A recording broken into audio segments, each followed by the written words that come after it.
నమస్కారం అండి. నేను doctor K Vamshikrishna, consultant neuro surgeon, care hospitals Hyderabad. ఈరోజు మనము బ్రెయిన్ ట్యూమర్ డే అంటే world brain tumour day every June 8th రోజు సెలబ్రేట్ చేస్తారు. ఈ బ్రెయిన్ ట్యూమర్ డే ఎందుకు సెలబ్రేట్ చేస్తారంటే to give an awareness about brain tumour. అంటే మెదడులో కణితులు కానీ, మెదడులో ట్యూమర్స్ కానీ, గడ్డలు కానీ వస్తే దాని గురించి అవగాహన కోసం జరిపే రోజునే బ్రెయిన్ ట్యూమర్ డే అంటారు.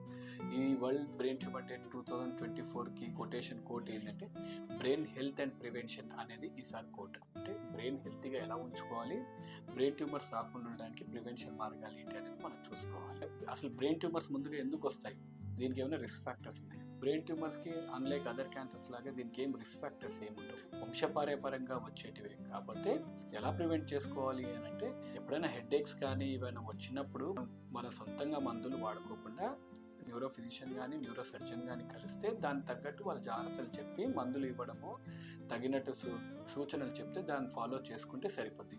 అర్లీగా డయాగ్నోస్ అయినప్పుడు బ్రెయిన్ ట్యూమర్ రికవరీ కూడా బాగా అర్లీగా ఉంటుంది. The more you delay the recovery also will be delay. So ఖచ్చితంగా మీరు బ్రెయిన్ ట్యూమర్ డే కోటేషన్ ఏదైతే థీమ్ ఉంది ఈ ఇయర్కి, brain prevention and staying healthy అనే దాన్ని ఖచ్చితంగా మనం పాటిద్దాం.